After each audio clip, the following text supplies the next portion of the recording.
Lecture 55 विश्व bank. विश्व bank world bank पुनर्निर्माण और विकास के लिए विजस्र बैंक IBRD इसे वर्ष 1844 में स्थापित किया गया था। इसे ही विश्व बैंक कहते हैं। इस बैंक की स्थापना उन सभी देशों की सहायता करने के लिए की गई थी जो द्वितीय विश्व युद्ध में तहस नहस हो गए थे। अपनी स्थापना के प्रारंभ में इस बैंक ने युद्धग्रस्त देशों के पुनर्निर्माण पर ध्यान दिया।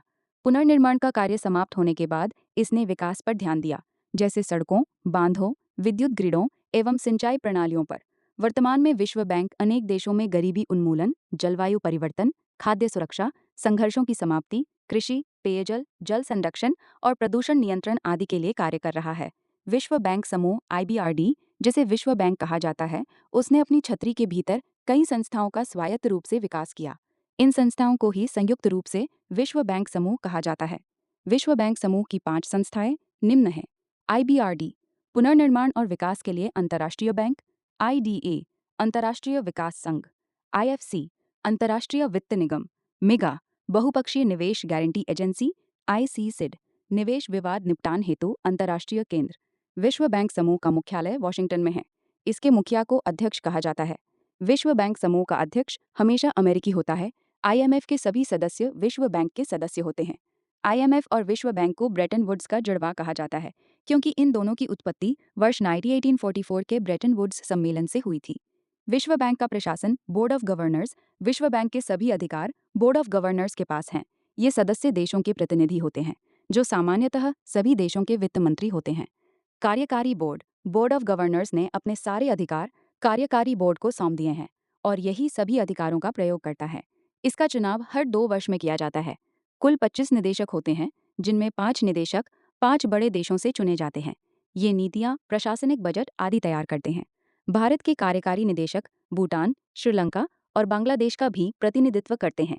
अध्यक्ष कार्यकारी बोर्ड के सदस्य ही अध्यक्ष का चुनाव करते हैं। अध्यक्ष ही विश्व बैंक के दैनिक कार्यों का प्रशासन देखता है।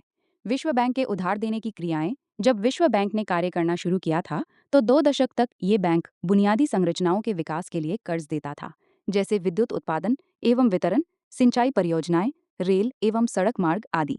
वर्ष 1970 के दशक में विश्व बैंक की क्रियाएं 1970 के दशक से विश्व बैंक के आधिकारिक निवेश वाले क्षेत्रों में कमी आई। अब विश्व बैंक विकासशील देशों की ओर अधिक ध्यान देने लगा, जैसे 1. विकासशील देशों में शिक्षा को आगे बढ़ाने के लिए, 2. औद्योगिक निवेशों की वित्त व्यवस्था करने वाली संस्थाओं की स्थापना के लिए, 3. औद्योगिक परियोजनाओं के लिए तकनीकी सहायता के लिए। वर्तमान में विश्व बैंक की क्रियाएं। वर्तमान में विश्व बैंक उन निवेशों पर अधिक ध्यान देता है जो A. गरीबी को कम करें, B. गरीबों के जीवन स्तर को ऊपर उठाएं।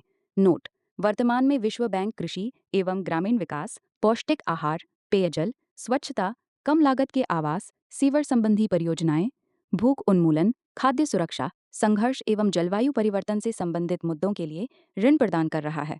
विश्व बैंक की अन्य क्रियाएं। विश्व बैंक विकासशील देशों के अधिकारियों को प्रशिक्षण देता है ताकि वे अपनी अर्थव्यवस्था का बेहतर प्रबंधन कर सकें। विश्व बैंक विकासशील और गरीब देशों को इंजीनियरिंग संबंधी सेवाएं और संस्थानों की स्थापना एवं प्रबंधन से संबंधित तकनीकी सहायता देता है। ऊर्जा, परिवहन, जलापूर्ति आदि से संबंधित सेवाओं के लिए तकनीकी सहायता देता है। विश्व बैंक उन परियोजनाओं के लिए कार्यान्वयन एजेंसी के रूप में कार्य करता है जिनके लिए वित्त की व्यवस्था UNDP द्वारा की जाती है। विश्व बैंक अपने बजट का कुल 3% सामाजिक आर्थिक परियोजनाओं पर खर्च करता है। विश्व बैंक विकासशील देशों को उनके देशीय सामाजिक आर्थिक अनुसंधान क्षमता को मजबूत बनाने में भी सहयोग करता है। विश्व बैंक जलवायु परिवर्तन और पर्यावरण संरक्षण पर विश्व के कई देशों और नागरिक संगठनों के साथ मिलकर कार्य कर रहा है। भारत और विश्व बैंक। भारत विश्व बैंक के संस्थापक सदस्यों में से एक है।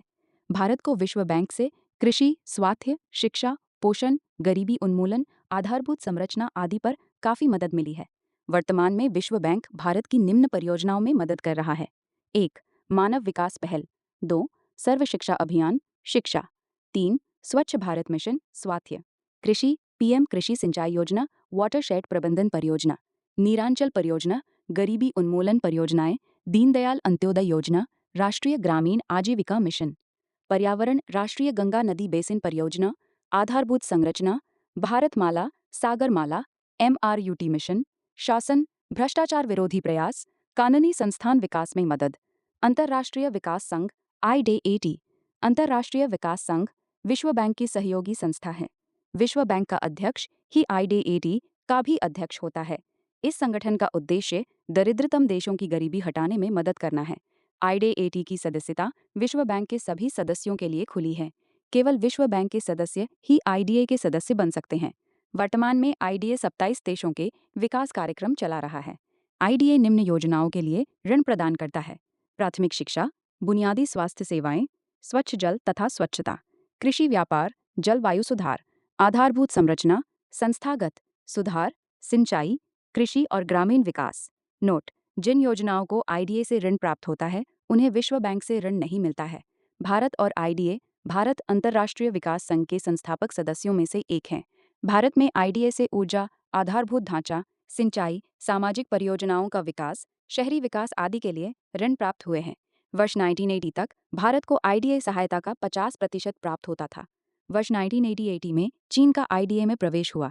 इससे IDA की सहायता का प्रतिशत कम हो गया। वर्तमान में भारत को IDA की सहायता का 10-15% प्राप्त होता है।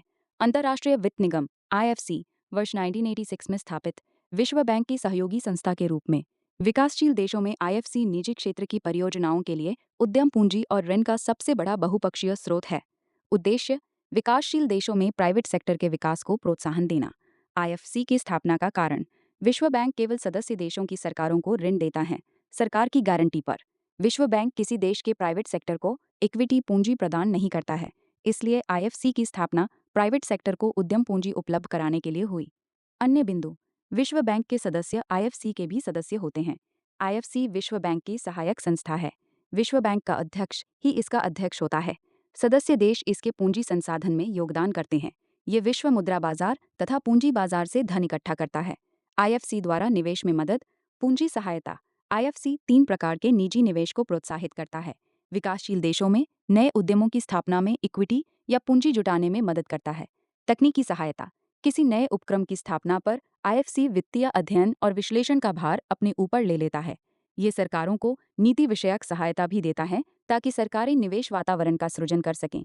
पूंजी बाजार का विकास: IFC विकासशील देशों में वित्तीय संस्थाओं, उद्यम पूंजी संस्थाओं, म्यूचुअल फंड आदि के विकास में मदद करता है। नोट: IFC केवल विनिर्माण उद्योगों को मदद या ऋण देता है, सामाजिक सेवाओं के लिए ऋण नहीं देता है। भारत और IFC: भारत IFC की स्थापना से ही इसका सदस्य रहा है। भारत को अधिकतर निवेश इससे दीर्घकालिक ऋण के रूप में प्राप्त हुए हैं।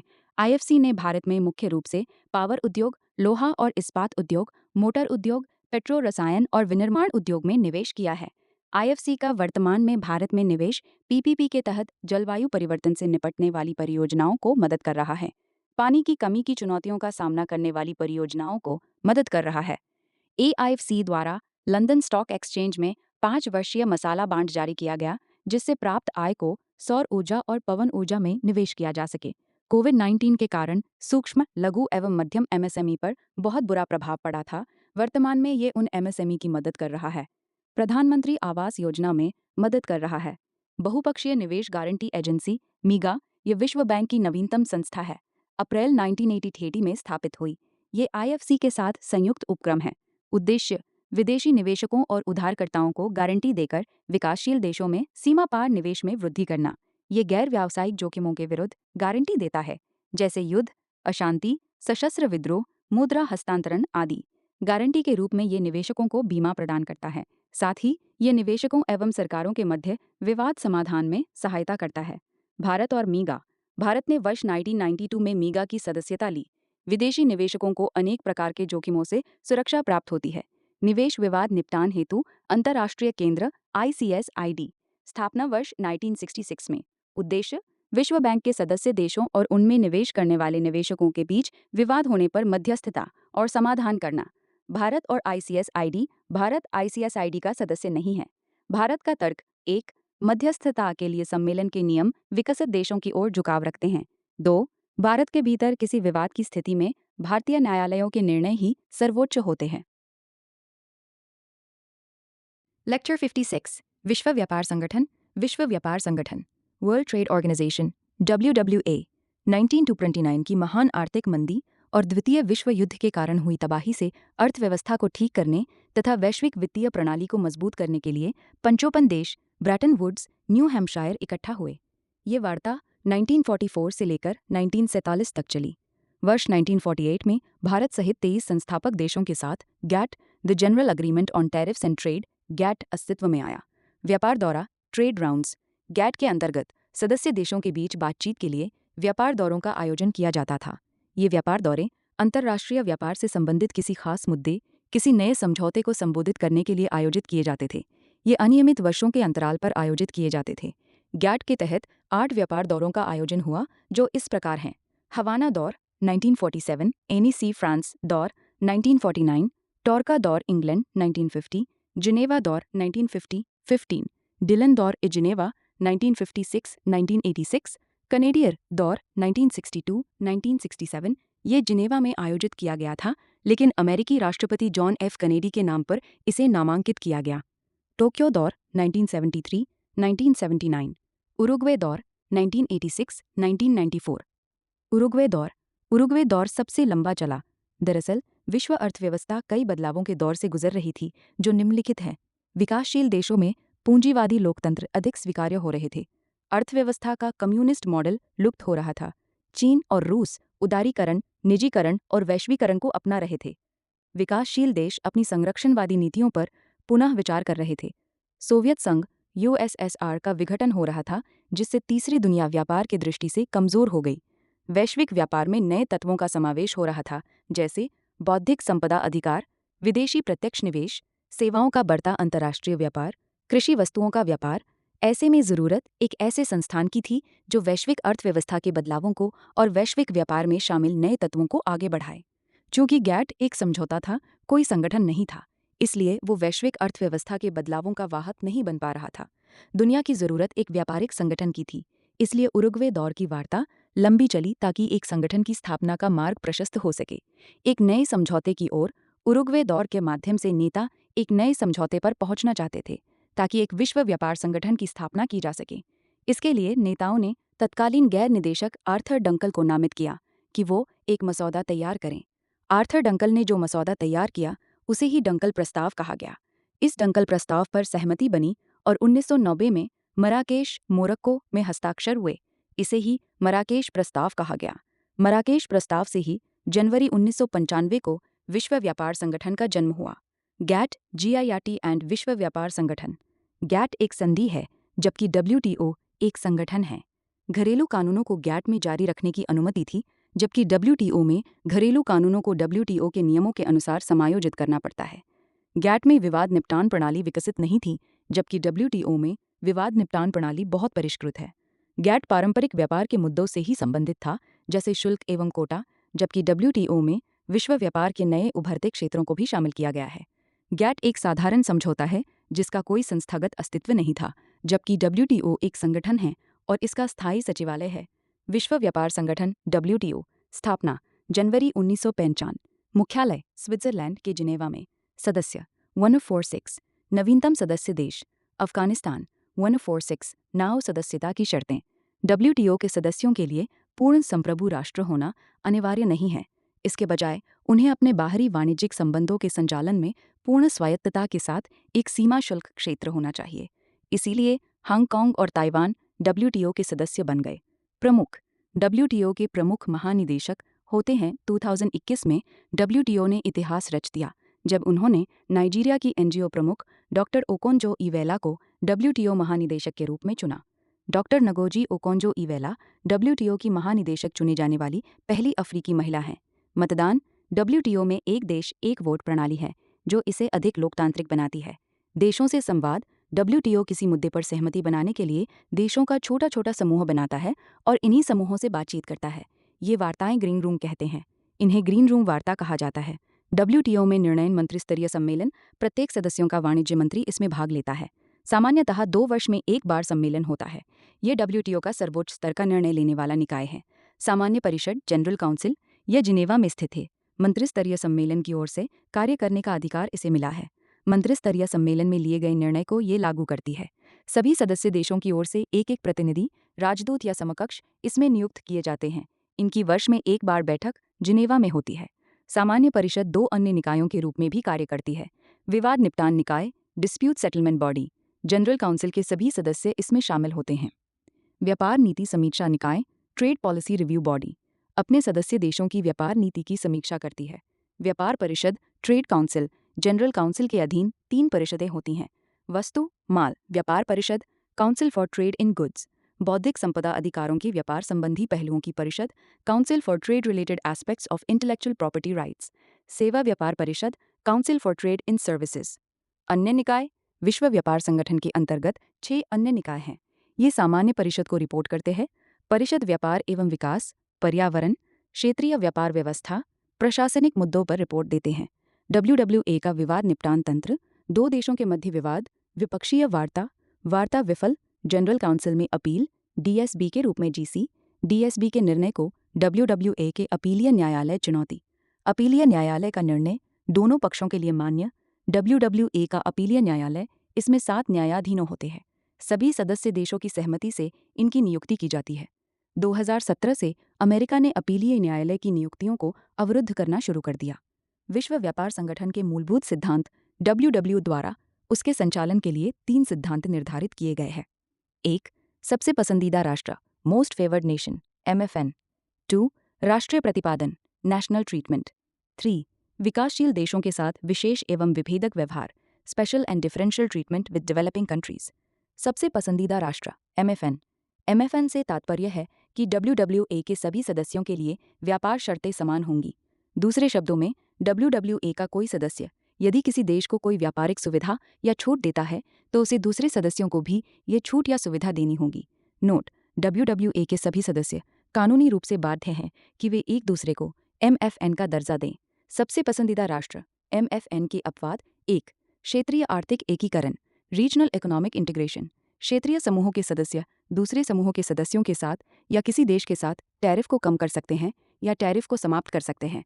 क्षेत्रीय आर्थिक एकीकरण को अनुमति इस आधार पर दी गई कि जब WWA की स्थापना की गई उससे पहले ही ये संगठन विद्यमान थे।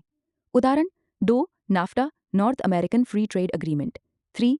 USMCA, अमेरिका, मैक्सिको और कनाडा के बीच समझौता।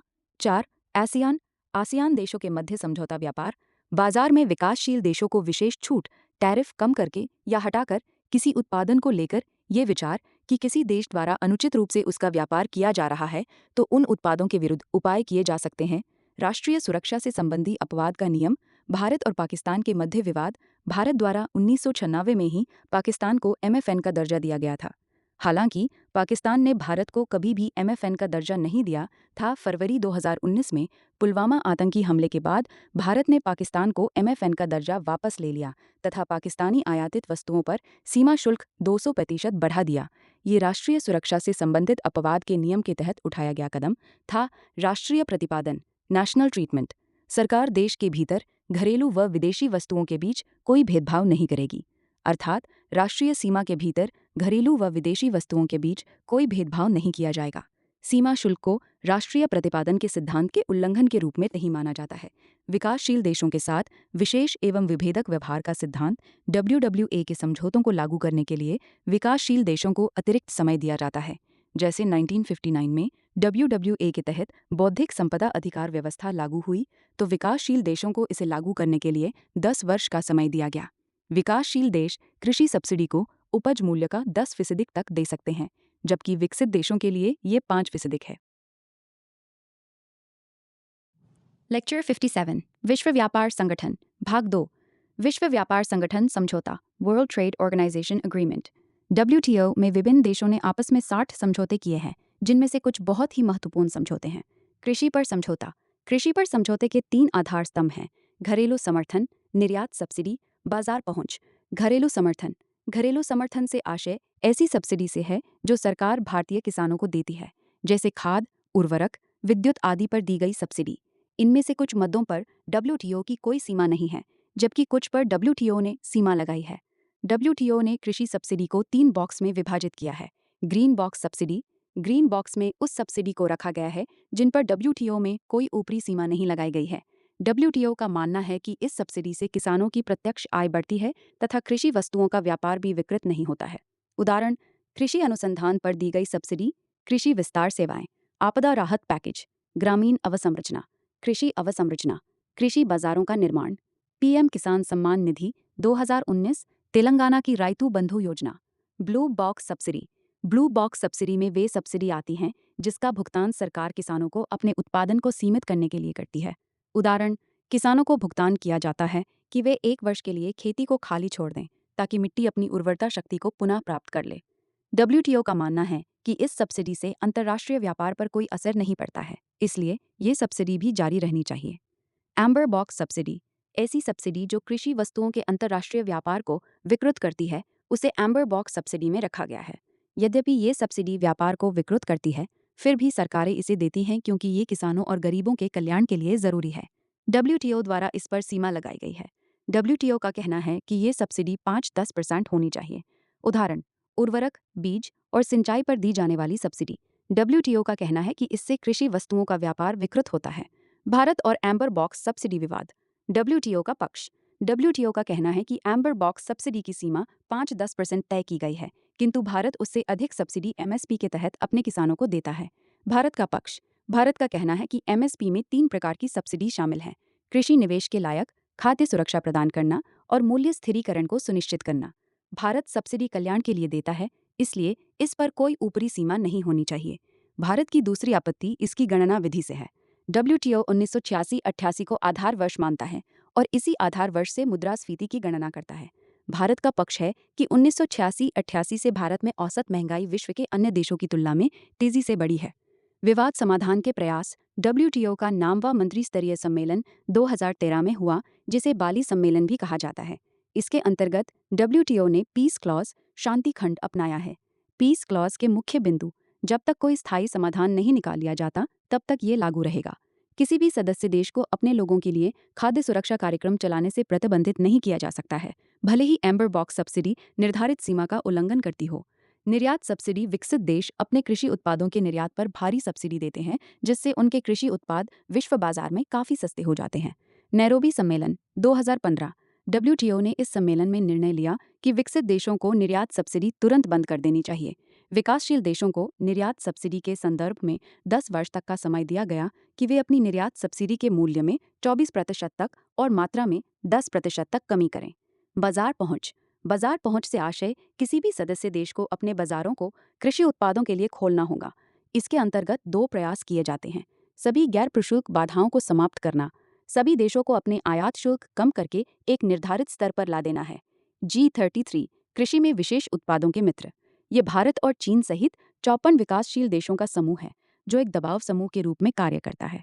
इस समूह की मुख्य मांगें: किसानों की मदद करने के लिए जो न्यूनतम समर्थन मूल्य कार्यक्रम चलाए जा रहे हैं, उन्हें डब्ल्यूटीओ की व्यापार विकृत कृषि में शामिल न किया जाए। 1988 के बाजार मूल्यों के आधार पर खाद्य सब्सिडी की जो गणना डब्ल्यूटीओ कर रहा है, वो त्रुटिपूर्ण है। सेवाओं में व्यापार संबंधी सामान्य समझौता गाट्स। गाट्स के नियम डब्ल्यूटीओ सदस्यों के बीच सेवाओं के व्यापार पर लागू होते हैं। गाट्स का उद्देश्य सेवाओं के व्यापार को उदार बनाना है। सेवा के 4 माध्यम: 1. सीमा पार आपूर्ति, बीपीओ, परिवहन, दूरस्थ शिक्षा आदि। 2. स्थानीय स्तर पर सेवा प्रदान करना, विदेशी बैंकों, विदेशी कंपनियों द्वारा। 3. विदेशों में उपभोग, विदेशों में पर्यटकों द्वारा ली जाने वाली सेवाएं। 4. व्यक्तियों का गमनागमन, सेवा प्रदान करने के लिए। बौद्धिक संपदा अधिकारों के व्यापार संबंधित पक्षों के विषय में करार, ट्रिप्स। ये बौद्धिक संपदा संबंधित सर्वाधिक व्यापक समझौता है। इस पर डब्ल्यूटीओ के सभी सदस्यों ने हस्ताक्षर किए हैं। इसमें शामिल हैं कॉपीराइट, पेटेंट, ट्रेडमार्क, भौगोलिक संकेतक और औद्योगिक डिजाइन। बौद्धिक संपदा अधिकार, इंटेलेक्चुअल प्रॉपर्टी राइट्स। किसी व्यक्ति को उसके दिमाग द्वारा सृजित किसी रचना के लिए दिया जाने वाला अधिकार बौद्धिक संपदा अधिकार है। पेटेंट। पेटेंट में सरकार द्वारा दिया जाता है, समय सीमा के लिए दिया जाता है। अलग अलग देशों के लिए अलग अलग पेटेंट लेना पड़ता है। भारत में प्रत्येक पेटेंट आवेदन की तारीख से 20 वर्ष तक मान्य होता है। ट्रेडमार्क। ट्रेडमार्क, इसे ब्रांड भी कहा जाता है। ये एक नज़र आने वाला प्रतीक है, शब्द, नाम, डिज़ाइन, लेबल, रंग आदि। अवधि 10 वर्ष, नवीनीकरण संभव। उत्पादों को अलग दिखाने के लिए प्रयोग किया जाता है। कॉपीराइट। कॉपीराइट साहित्यिक, नाटकीय, संगीतिक, कलात्मक कृतियों, फिल्मों एवं साउंड रिकॉर्डिंग के रचनाकारों, निर्माताओं को दिए जाने वाले अधिकार। अधिकार, कृति को दोबारा तैयार करना, लोगों तक पहुंचाना, अनुवाद करना, परिवर्तन करना। ये एक क्षेत्र विशेष का अधिकार होता है। भौगोलिक संकेतक, जियोग्राफिकल इंडिकेशन। ये किसी विशिष्ट भौगोलिक क्षेत्र का उत्पाद होता है। उदाहरण, बासमती चावल, दार्जिलिंग चाय, कांचीपुरम सिल्क, अल्फांसो आम, नागपुर संतरा, कोल्हापुरी चप्पल, बीकानेरी भुजिया, आगरा का पेठा आदि। औद्योगिक डिज़ाइन, इंडस्ट्रियल डिज़ाइंस, किसी वस्तु के सौंदर्य को दर्शाने वाली बाहरी डिज़ाइन। पंजीकरण की अवधि 10 वर्ष। व्यापार रहस्य, ट्रेड सीक्रेट्स, ये कोई वैसा सूत्र या कार्यप्रणाली है जिसके बारे में सभी को जानकारी नहीं होती। व्यापार संबंधी निवेश के उपाय, ट्रिम्स।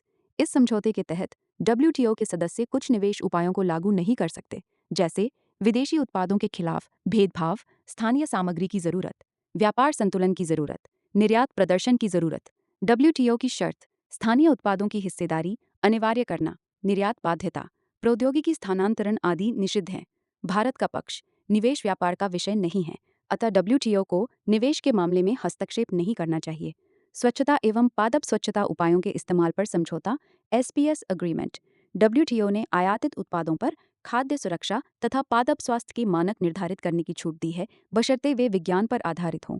व्यापार के लिए तकनीकी बाधाओं पर समझौता, TBT। ये सुनिश्चित करता है कि तकनीकी नियम, मानक और प्रमाणन प्रक्रियाएं व्यापार में अनावश्यक अवरोध उत्पन्न न करें। उपभोक्ता एवं पर्यावरण संरक्षण जैसे वैध उद्देश्यों के लिए बनी आवश्यकताएं इसमें शामिल नहीं हैं। प्रतिकारी शुल्क, काउंटरवेलिंग ड्यूटीज। जब निर्यातक देश अपने उत्पादों को सब्सिडी देकर सस्ता कर देता है, तो आयातक देश अपने घरेलू उद्योग की रक्षा के लिए प्रतिकारी शुल्क, प्रति सब्सिडी शुल्क लगाता है।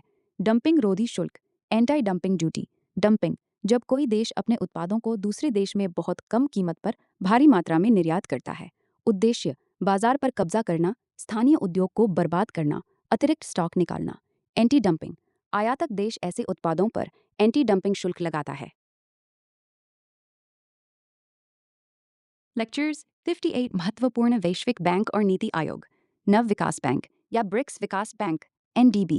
NDB की स्थापना का विचार पहली बार 2012 में नई दिल्ली, भारत में ब्रिक्स शिखर सम्मेलन के दौरान आया था।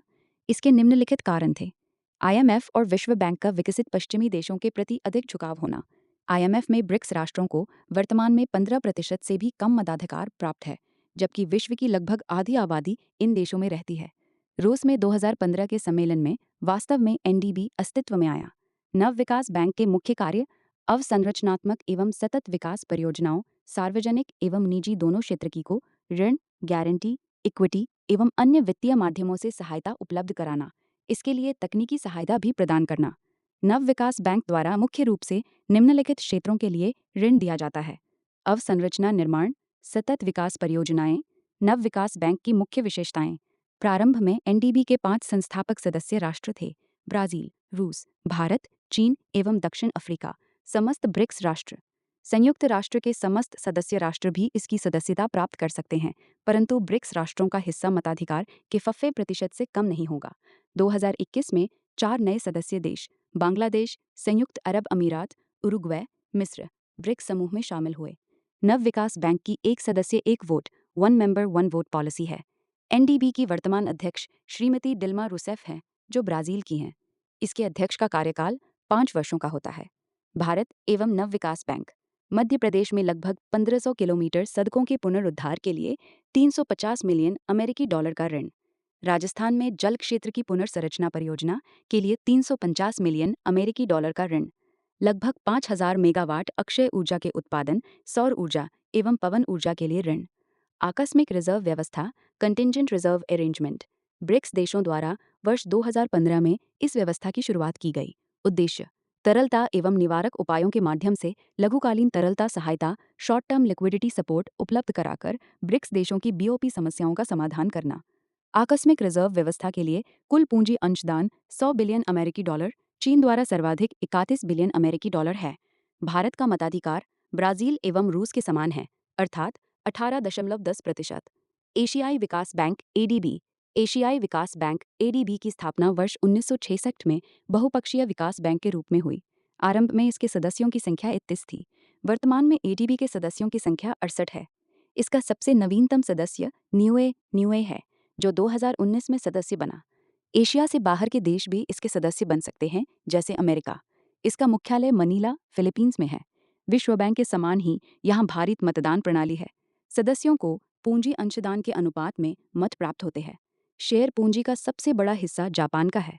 इसके बाद अमेरिका, चीन और भारत का स्थान है।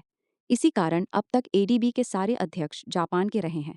एशियाई विकास बैंक के उद्देश्य, एशिया एवं प्रशांत क्षेत्र से निर्धनता का उन्मूलन तथा विकासशील देशों को जीवन की गुणवत्ता में सुधार में सहायता करना, आर्थिक स्थिरता एवं सतत विकास सुनिश्चित करना। एशियाई विकास बैंक के कार्य। विकासशील सदस्य देशों को आर्थिक एवं सामाजिक उन्नति के लिए ऋण एवं इक्विटी निवेश प्रदान करना, परियोजनाओं के नियोजन एवं निष्पादन में तकनीकी सहायता करना।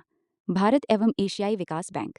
भारत इसका संस्थापक सदस्य है एवं एशियाई विकास बैंक का चौथा सबसे बड़ा शेयरधारक है। अब तक एडीबी ने भारत को 200 से अधिक संप्रभु ऋण दिए हैं। विभिन्न क्षेत्रों में परियोजनाएं। परिवहन क्षेत्र, दक्षिण एशिया उप क्षेत्रीय आर्थिक सहयोग एवं बिहार नवगंगा पुल परियोजना। ऊर्जा क्षेत्र, गलियों एवं घरों तथा जल पंपों के लिए बिजली बचत वाली प्रकाश व्यवस्था। शहरी क्षेत्र, नवीकरण, शहरी परिवहन, स्मार्ट शहर पहल, अटल मिशन आदि। वित्त क्षेत्र, छतों पर सौर संयंत्र लगाने के लिए पीएनबी को ऋण। कृषि एवं प्राकृतिक संसाधन, जल उपयोग दक्षता एवं लचीलापन के लिए ऋण। एडीबी ने आगामी दशक के लिए नई कॉर्पोरेट रणनीति स्ट्रैटेजी 2030 को अपनाया है। इस रणनीति के उद्देश्य एसडीजीज 2030, जलवायु परिवर्तन पर पेरिस समझौता और आपदा जोखिम न्यूनीकरण से जुड़े हैं। एशियाई अवसंरचना निवेश बैंक एआईआईबी। एशियाई अवसंरचना निवेश बैंक एक बहुपक्षीय विकास बैंक है। एआईआईबी 25 दिसंबर 2015 को चालू हुआ। इसकी कुल अधिकृत पूंजी 100 बिलियन अमेरिकी डॉलर है। उद्देश्य एशिया में सामाजिक एवं आर्थिक परिणामों में सुधार करना। एआईआईबी में 100 राष्ट्रों की सदस्यता है। भारत समेत 10 सदस्य और 16 भावी सदस्य हैं। एशिया से बाहर के देश भी सदस्य हैं। Australia, Canada, Brazil, France, Germany, UK, दक्षिण अफ्रीका आदि। अमेरिका और जापान एआईबी के सदस्य नहीं हैं। मुख्यालय बीजिंग, चीन। वर्तमान अध्यक्ष जिन लीकून, चीन। उपाध्यक्ष उर्जित पटेल, आरबीआई के पूर्व गवर्नर। एआईबी द्वारा प्राथमिकता वाले क्षेत्र: ग्रामीण अवसंरचना एवं कृषि विकास, ऊर्जा एवं विद्युत, पर्यावरण सुरक्षा, शहरी विकास, जलापूर्ति एवं स्वच्छता, परिवहन एवं दूरसंचार। एआईबी के पास 100 अरब अमेरिकी डॉलर की संचित पूंजी है, जिसमें चीन का योगदान 29.78 अरब अमेरिकी डॉलर है। मताधिकार सदस्य देशों की अर्थव्यवस्था के आकार पर आधारित है।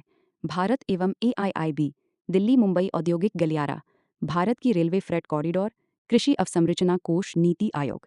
नीति आयोग 2015 में नीति आयोग को योजना आयोग के स्थान पर स्थापित किया गया। प्रतिस्थापन के कारण अर्थव्यवस्था बाजार प्रधान हो चुकी थी। राज्यों को अधिक अधिकार देने की जरूरत थी। योजना आयोग राज्यों की संवेदनशीलता और प्राथमिकताओं पर हावी हो जाता था। एक आकार सभी के लिए वाला दृष्टिकोण अब प्रासंगिक नहीं रहा। नीति आयोग भारत सरकार का नीति विशेषज्ञों पॉलिसी थिंक टैंक का समूह है, जिसका उद्देश्य आर्थिक और विकास नीति निर्माण में राज्यों को शामिल करना है। नीति आयोग संरचना एवं संगठन: अध्यक्ष प्रधानमंत्री, शासी परिषद सभी राज्यों के मुख्यमंत्री तथा दिल्ली एवं पुदुचेरी को छोड़कर अन्य केंद्र शासित प्रदेशों की उपराज्यपाल। क्षेत्रीय परिषद एक से अधिक राज्यों केंद्र शासित प्रदेशों से जुड़े विवाद के लिए गठित की जाती है, अभी तक गठित नहीं हुई। विभिन्न क्षेत्रों के प्रतिष्ठित विशेषज्ञों शामिल। पूर्णकालिक संगठनात्मक ढांचा: उपाध्यक्ष, 4 पूर्णकालिक सदस्य, 2 अंशकालिक सदस्य विश्वविद्यालयों और अनुसंधान संगठनों से। केंद्रीय मंत्रिपरिषद के 4 सदस्य, केंद्रीय मंत्रिपरिषद के 2 विशेष आमंत्रित सदस्य। मुख्य कार्यकारी अधिकारी सीईओ। सचिवालय योजना आयोग बनाम नीति आयोग। योजना आयोग में राज्यों का प्रतिनिधित्व नहीं था। योजना आयोग को एनडीसी द्वारा पंचवर्षीय योजनाएं बनाने का निर्देश मिलता था। नीति आयोग को सामाजिक आर्थिक नियोजन की कोई जिम्मेदारी नहीं है। नीति आयोग में क्षेत्रीय परिषदों का प्रावधान है। योजना आयोग के पास वित्तीय आवंटन की सिफारिश का कार्य था, जो नीति आयोग के पास नहीं है। केंद्र हब्स: टीम इंडिया हब केंद्र सरकार के साथ राज्यों की भागीदारी का नेतृत्व। ज्ञान और नवाचार हब: देश में विशेषज्ञों को एकत्रित कर क्षमता निर्माण। लक्ष्य और उद्देश्य: केंद्र और राज्य सरकारों को make in India, digital India, आत्मनिर्भर भारत, स्वच्छ भारत आदि कार्यक्रमों में सलाह देना। बेहतर इंटर मिनिस्ट्री कोऑर्डिनेशन और सेंटर स्टेट कोऑर्डिनेशन को बढ़ावा देना। राष्ट्रीय विकास प्राथमिकताओं पर साझा दृष्टि विकसित करना। सहकारी संघवाद को बढ़ावा देना। सशक्त राज्य एक वन सशक्त राष्ट्र। राष्ट्रीय एवं अंतर्राष्ट्रीय विशेषज्ञों के साथ सहयोग से ज्ञान, नवाचार और उद्यमशीलता को बढ़ावा देना।